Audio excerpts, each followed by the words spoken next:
I just bought these spring onions, $3. Yeah. So the last time I filmed this, it was $7. Look at this, 2 slice. Ground beef at my grocery store has nearly doubled. Chipotle, why is it $23.92 for one burrito?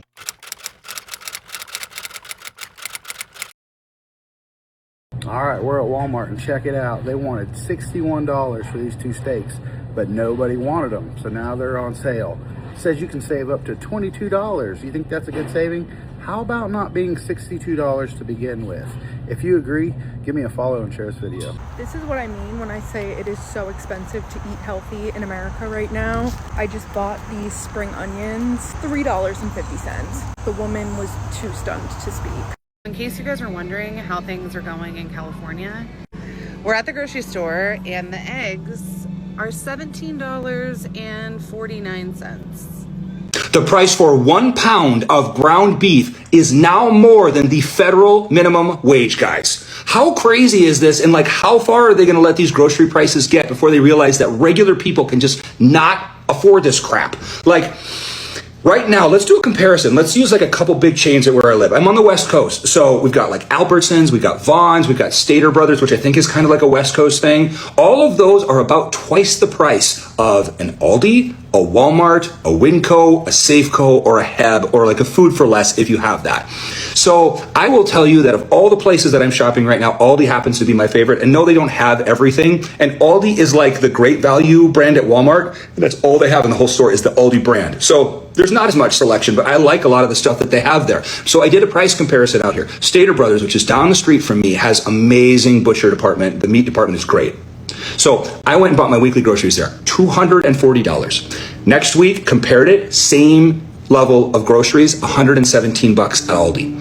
So it's completely insane. I think these big chains like Albertsons, Vons, Staters are going to have major financial problems in the future because you can't keep charging people double for what they can literally get across the street and have people keep paying it. Yes, in wealthy neighborhoods, people are going to pay that. Yeah, you're still going to have them do fine in those areas. But for the majority of Americans, if they have any kind of a choice where they can drive up to a half an hour, they're not buying these crazy expensive grocery store brands anymore. Let me know, like, where are you going that's like really affordable groceries that you actually find like it's clean enough and decent enough that you can go there on a regular basis and you actually like it? Because I don't know how these chains think they're going to survive, but they've gone nuts with how much they're charging people. Everyone keeps saying that groceries are expensive because of the economy, but after checking the OU app, no. Companies are literally making it worse. It's not just the economy. Instacart just settled the massive case over deceptive practices that allegedly raised the cost of grocery shopping. So you're going on this app for convenience, and then they're like, nope, you're gonna pay extra for this. Then you have Tyson, like chicken. There's a lawsuit saying that major beef processors were fixing prices. And that's not even counting all the other cases popping up. So yeah, inflation is real, but some of these companies were allegedly out here helping your grocery bill skyrocket. If you've been wondering why your cart total doubled, you might want to check OU and see if you qualify for any of these. It takes like 2 minutes. Or if you want to get compensation for overpaying, you can Google these or use the OU. Just hold these companies accountable and make them pay, because we've been paying for a while now. Ground beef at my grocery store has nearly doubled in the last 9 months. Summer 2025, it was sitting right around $4.50. I was like, oh, grab all the ground beef. Like, this is great. I didn't realize groceries were this cheap. And now I just placed an online order for Walmart.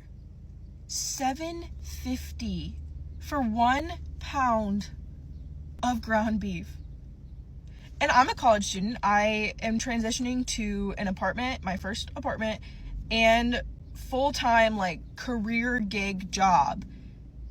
And genuinely, like, at first I was like, oh, this is gonna be so fun, like, my paychecks are gonna be so big. I'm not making a ton of money, okay? I will not be, but I'll be making the most money that I ever have. And I'm like, oh, this is gonna be so great. Like, I'm gonna budget and all this stuff, but like, I'm gonna have so much money and it's gonna be fantastic. But when I have to work an hour for ground beef for 2 meals? What? Like, saying that I'm scared is a little bit of an understatement. Like, genuinely. Oh my God. keep being told grocery prices are cheaper now, even though I have not felt that. So I figured I'll just look at the numbers, because they must be cheaper, because Daddy Trump promised they would be by now. This chart is from a couple of weeks ago from CNBC. We see, okay, eggs have gone down thanks to the avian flu being a little under control. Chicken breasts are more expensive. Orange juice, bread, and ground beef are all more expensive. Pork and bacon is down. Oh, okay, we like that. So this one's not promising. This is a tracker from USA Today, going off of just Walmart prices, which I feel like is still a pretty good indicator. From their study, we see a 1.5 increase across groceries across the board. Produce is at a 0.2% increase. Meat and alternatives at a 4.9% increase. Whoa, that sucks. Frozen items at 0.5%. Okay, that's not horrible. Dairy's up 1.7%. Cheese is down 2.5%. The fuck yeah, there we go. That's a win. Canned packaged goods are up 3.8%, which we don't like that. And alternative dairy, whatever the fuck that is up 3.4%. Damn, that sucks. Okay, so groceries don't seem to be cheaper. But what about utility bills? And this is all from the Groundwork Collaborative. And all of these are from different sources. They just compiled it all into one link. Numbers show that the US household paid $123 more for electricity in 2025. Damn. Natural gases rose by 9.8% last year. That sucks. Also in 2025, households earning under 150K spent 7.8% of their income on energy, compared to only 1.7% for those earning over 150K. In other words, middle class and struggling families were hit the hardest. Damn. And 1 in 3 surveyed Americans cut back on food and medical expenses in 2025 to pay for the utilities. That's a bummer. I gotta say, I really looked hard for some indicators that life is more affordable. I looked at like 20 sources I didn't even share here. But surely one day they're gonna go down. And it'll all be thanks to, of course, Daddy Trump. So I went out and did a little grocery shopping today, and oh my goodness, our price is going up. Yeah. I normally shop at Aldi and Walmart, and I shop at Aldi because they have a lot of foods that have 5 to 6 ingredients or less. And they're never any, or they're simply natural. Most of those only have 5 to 6 ingredients. And then I know they have some breads that only have 3 ingredients. And their cereals do not have high fructose corn syrup or food dyes. And for me, I have health issues, so I have to be very careful about that stuff, as we all should be, but I have to be extremely careful because of my issues. So that's why I get a lot of my stuff at Aldi. And Walmart, I'll go over for like the name brand stuff, like canned goods. Some of the canned goods I like to be a name brand and stuff. But I don't know how people can go like to Winn-Dixie or Publix. Those places are like triple. I looked at their ads, and they're like triple of what I'm spending at the grocery stores. And I go to the Aldi and Walmart. You know, they're like the cheaper stores that you can get food at, and they're getting kind of expensive. So I don't know how anybody can shop at these other places. Tell me where you shop, and tell me if you find good deals where you go. Let me know. Chipotle, why is it $23.92 for one burrito? Make that make sense. And if you're thinking, oh, well, you probably got like a specialty burrito. I got one burrito extra meat.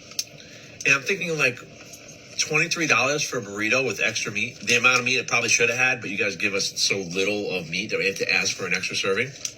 I looked at my receipt. $7 for an extra serving of meat in your burrito. That's insane. You guys are so freaking corrupt.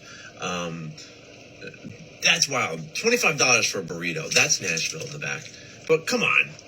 I remember a couple years ago, you guys were like, we take so much pride in feeding our clients the best food, and it's organic, and where we get our chicken from. It's like, yeah, but you're charging us $7 for 3 ounces of meat. $25 for the burrito. You don't care about anybody. I'm now homeless because I bought this burrito. I'm now homeless because I bought this burrito. That's probably how it feels to a lot of people. As I'm making breakfast for my grandkids, I was looking at some news, and am I the only one that's sick of all the drama going on right now? I'm so sick of it.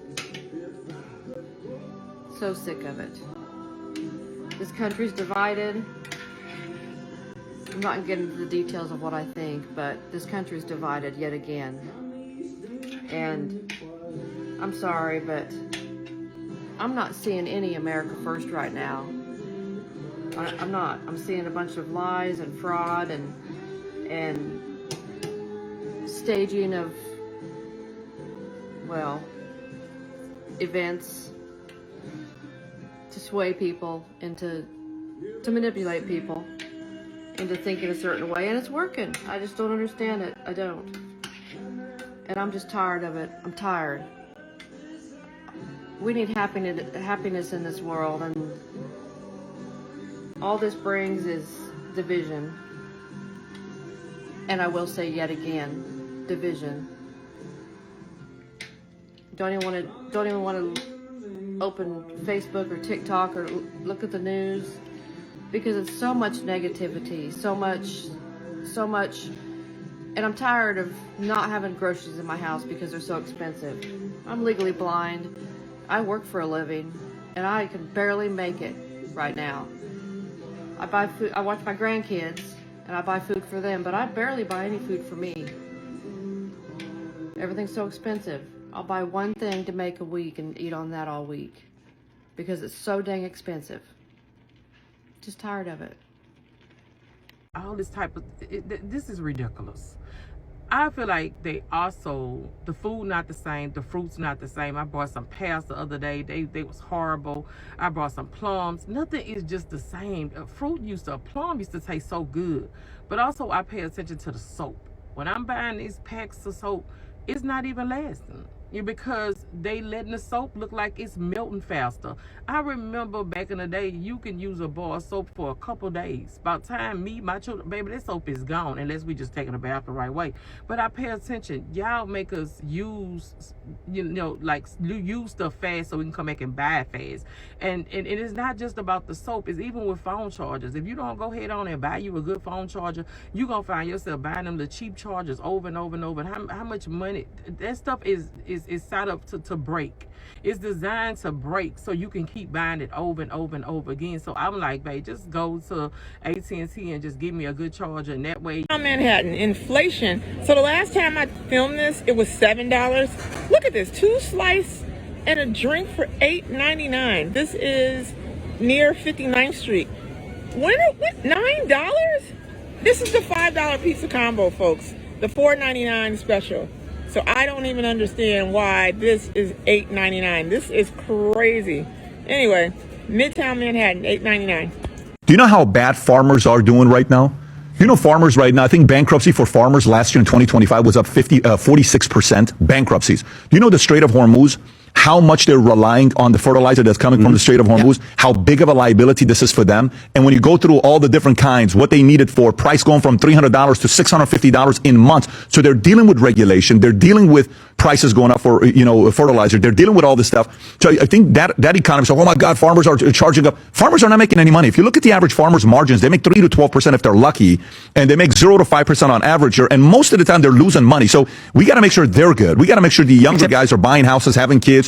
And you're saying first-time buyers dropping from 40% to 26%, so they can't afford to buy a house. I think that affordability issue was there before Iran, but this just kind of ratcheted things up a lot. We can't do it the European way by writing everybody checks, because that'll just cause more inflation. But we are doing that with farmers. We get 44.3 this year. Sometimes it's necessary. With farmers, it may be, but I want to hear his thoughts on farmers. Well, that's where, it would be lovely if they could score a victory. If Venezuela would actually have a change of regime, if Cuba would have a change of regime, if Iran would have a change of regime, that would be, hey, we actually notched one big victory. Otherwise, yes, you and I, we say, oh, in the long run, this is a good thing for the U.S. strategically, but at some point you want to win a political goal. Though. That's massive. If they do flip Iran. If that's a big if. It's a 5-10%, by the way. I'm putting it very low, but if they're able to flip that, this may be a complete... I think it's a higher percentage of success, and if it does happen, it'll certainly be worth it. So again, it's short-term pain. Yeah. I think they realize this is going to cause short-term pain, and this food issue is much bigger than people are giving it credit for. Yeah. Not only will you have people who are pissed off about the economy for the last couple of years, now you jack up the price of gasoline, it's going to get to $5, maybe $5.50, $6 a gallon. You're going to see food prices rise, not next month, but 3, 4, 5 months from now. So there'll be a delayed effect right before the midterms. And it's baked in the cake at this point. There's no going back. If they get the Hormuz problem solved tomorrow, it's too late. There's still going to be some short-term. So you get by the time you get to November, you're going to have gasoline prices that are still relatively high, even if they start to come back down. You have food prices that are going to be up. There's going to be a lot of unrest around the rest of the world. So I think Trump administration much worse than the rest of the world, and that's going to spill over to us. Yeah, I mean, you said this is much worse for the yeah, much worse, mm-hmm. much right, worse. The food and energy issue. They rely on us, so we have to lead the way. Well, the fertilizer issue is huge. Underappreciated. We could see. I mean, if it continues to go this way, you could see countries fall. You could see regimes collapse. That's the real downside scenario. Oh my God! When you look at the data of how bad it's impacting farmers, it's you don't just this year we're committing to $44.3 billion to farmers because less than 9% of farmers are under the age of 35, which means young guys are now growing up saying I want to be a farmer. Everybody's above 35. $44.3 billion we have to give them this year. Farmers. 10 years ago that was only $12 billion.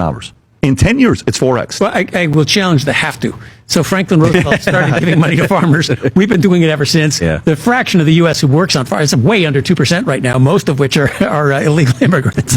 So, this is a tiny slice of the U.S. illegal economy. immigrants. They lost some of those. Well, that's another problem for farms is you can't get Americans to do it. So there's stuff rotting on the vine right now because you can't get workers. You can't. That's the one thing you can't. God loves farmers. For the U.S., it's a small fraction of our economy that, God forbid, could be allowed to be the free market. If you're in the Philippines, if you're in Thailand, if you're in Malaysia, South America. That's where it's really going to hit. This is really hard on the overall economy as well as just. Yeah, so I always wondered about that. So play that out. What does that look like if we don't do farming subsidies? Because I always wondered if that was necessary or if they did it so that farmers could sell at lower prices so they didn't have to kind of raise the prices with the market fluctuations. What would that look like if we stopped with farming subsidies?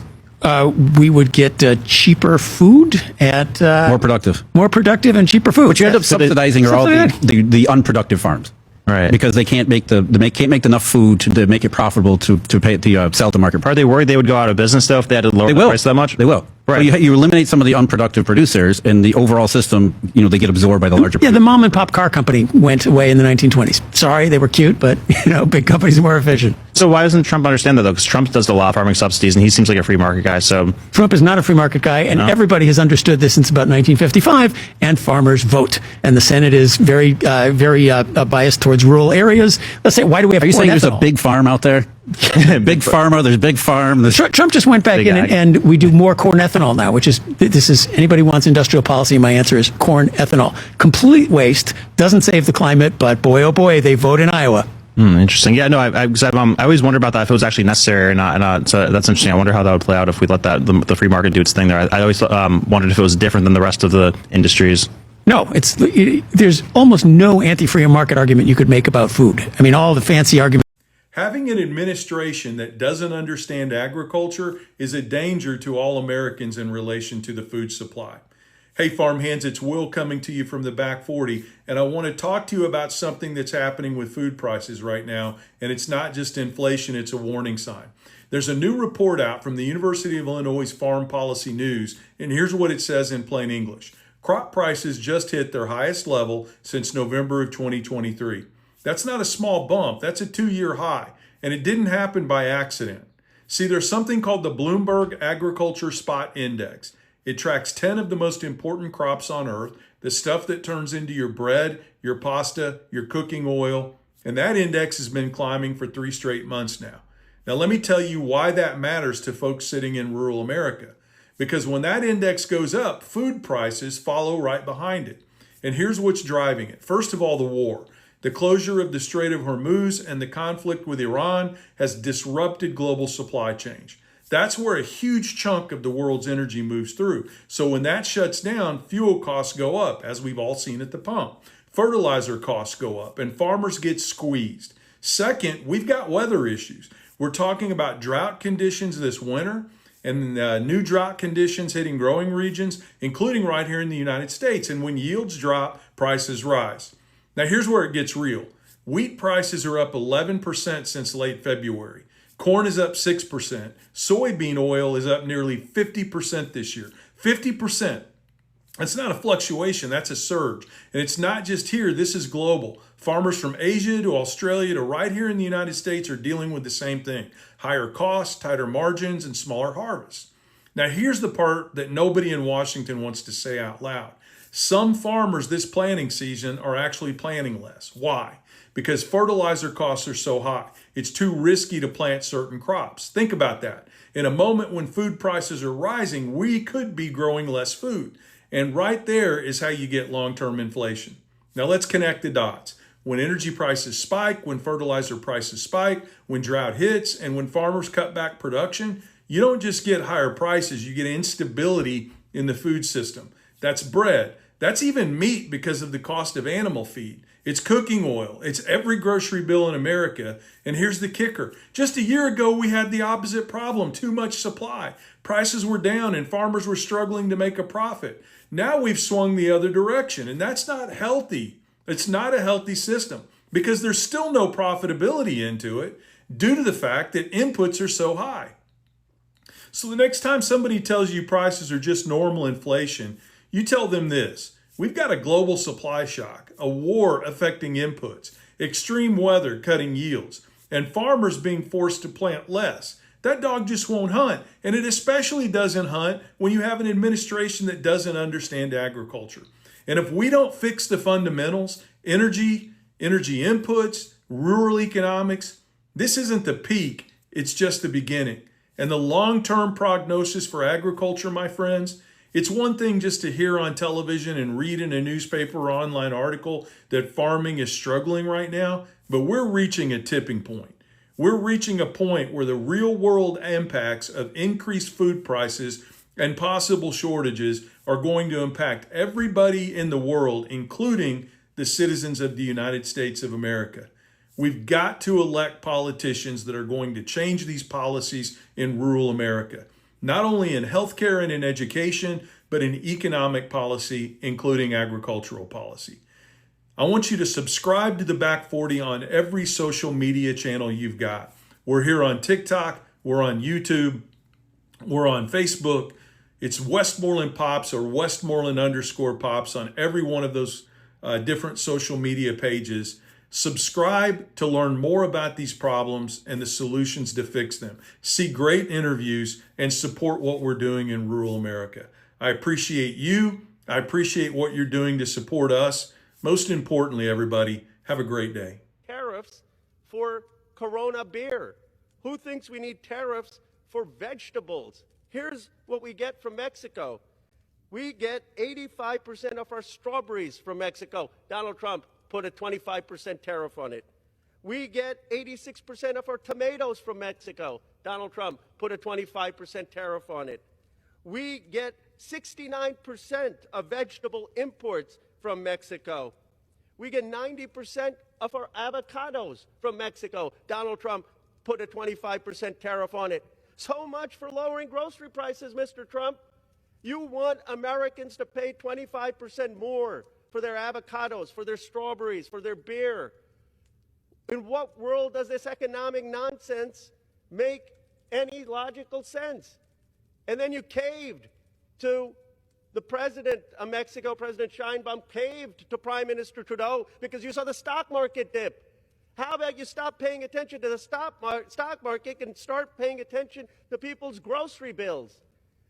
We are in danger. Okay, TikTok. Yesterday, I shared a video talking about how he has done nothing for this country. I stopped buying hamburger because hamburger is $9 a pound. Okay, it's like the rich get richer. He has made so much money.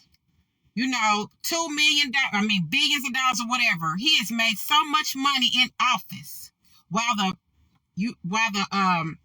Americans are suffering. People can't afford food. The gas has been off and on high. The housing crisis, the homeless population, the unemployment. He has done nothing for this country. He's done nothing for Americans. The farmers, the poor farmers, they supported him. And a lot of them lost their farms. I said what I said. He's done nothing. Do these high grocery prices make it easier or harder for families to eat fresh, healthy foods? I would say that beef has dropped by 1% in the last quarter. And look, beef prices are up 20%. Banana prices are up nearly 7% since President Trump took office. Cheese prices are up 6%. So again, when groceries get more expensive, easier or harder for families to afford the very healthy foods that you want them to eat? Well, there's only, you can eat beef, you can eat poultry, you can eat fish, and the price of beef is dictated by the size of the herd. The herd dropped to the If it's, lowest. look, you're not answering, but obviously if the food is You're more blaming expensive. President Trump for something that he didn't do. Well, let's take a look at this image. Did you post this image in 2024 about grocery prices being too high? I don't recall. Well, you did post it. That's your handle up there, and and I agree that grocery prices were too high in 2024. But under President Trump, they have skyrocketed even further. So now let's go to an updated version of this post. Will you post this? The most expensive vehicle. No, because President Trump actually brought down grocery costs for most of his term. I think there's been a raise recently in the price of everything. Look, families are facing historic prices at the register. You don't need to be a Secretary of Health and Human Services to know that. You don't need to be a United States Senator to know that. The people in New Hampshire, the people across this country know that because they go to grocery stores today. And the fact that you either don't know it or you don't want to admit it just shows how out of touch you and the Trump administration are. We can almost all agree that where we should have been right now on April 29, 2026 is not where we're at. But where we could have been is even further. Where we should have been, we were told we'd have cheaper groceries by January of 2025. Where we are, over a year later, every reputable source cites grocery prices higher than COVID and some costs higher than the Bush recession. And where we could have been was a return to reasonable grocery prices that empower American farmers without consumers eating ridiculous tariff costs twice over. Where we should have been, we were told gas would be $2 again. Where we are, oil prices are so high that American gas companies are actually losing money at the already bloated costs that consumers are paying. Where we could have been was actual energy dominance, in which we'd be investing in a clean, reliable grid that isn't bottomed out from a preventable war that closed a major shipping route. Where we should have been, we were told the extra money in our pockets would offset the cost of buying a home without lowering real estate values. Where we are, over 65% of Americans can't afford a median-priced home. Where we could have been was a radically successful housing program that paid us $25,000 to put down on a nice, affordable, brand new home. Where we should have been was tax relief for families who have been financially suffering almost nonstop for the last 40 some odd years. Where we are, people who make over $350K a year are paying over $2 trillion less in taxes, while everyone below that salary threshold pays more in taxes for less federal support programs. Where we could have been was over $2 trillion in tax relief for us without losing the programs that keep us alive and safe and healthy. Record high job loss when we could have had record high job growth. Record high farmer bankruptcies when we could have had record high agribusiness expansion. Record high preventable fatalities. Record high war spending. Record high approval both inside and outside our borders. I could go on all day. Where we are right now is wildly different both from where we should be and where we could be. And it's all because the majority of Americans either didn't care enough or didn't want to accept that a black woman was the one to lead us in that direction. A lot of people, including myself, are very worried about inflation right now, particularly in the US. But what might be a more immediate problem is inflation's nasty little sidekick, shrinkflation. Companies, particularly those in the fast-moving consumer goods space, will reduce the size of their products slowly but surely over time while maintaining the same price. A 10-pack of instant ramen for $2 becomes an 8-pack and then a 6-pack and then a 5-pack, all for the same $2. Now, companies don't actually make much more money by doing this because the cost to produce the final product in these markets tends to be very small. The difference between a 5-pack and a 10-pack of ramen will only be a few cents of manufacturing. But what it does allow the company to do is reintroduce that same 10-pack of ramen a few months later, slap a family-sized sticker on it, and call the new $3 price tag a bargain without anybody noticing it's not really $1 off, it's 50% more than what we were paying just a few months ago. So again, Superstore, $5.50 for a bag of carrots. They used to be $2.50, maximum $4 just a couple of years ago. Is getting a little crazy with the pricing. Now, the asparagus is just nuts. I mean, $8 for asparagus is crazy. So, I don't know who's going to pay $8 for asparagus. Maybe that's why there's still a whole bunch here, but you know, you got to adjust their prices. You got to help the people out. There's a few things that are on sale, as you see with the cucumbers are 12% off. Woo! For the English cucumbers there. So That's on sale, but then your tomatoes are just insanely overpriced. $3.99 a pound for vine tomatoes and $3.49 a pound for Roma tomatoes that were $2.49 a pound less than 2 or 3 weeks ago. So you got to make it make sense, Superstore. Got to stop price gouging, stop playing around with the prices, and just keep them set for everybody to be able to afford to eat proper. Come on, Superstore, be real. Let's go. And who the hell is going to pay $7 for a mini watermelon or $6 for a pineapple? You know, kind of getting crazy, Superstore. Come on, make things better. Make it better for the people. $6.50 for avocados is a little crazy as well. So come on, we're still looking for some savings here. Oh, if you're a Premium Optimum member, you can get a bag of apples for $6 instead of $8 or $9. There's a little bit of a deal if you're a member. Don't know why you have to be a member. Should just be a regular price for everybody. Let's go. What is happening in America? Blueberries are $8 fucking dollars.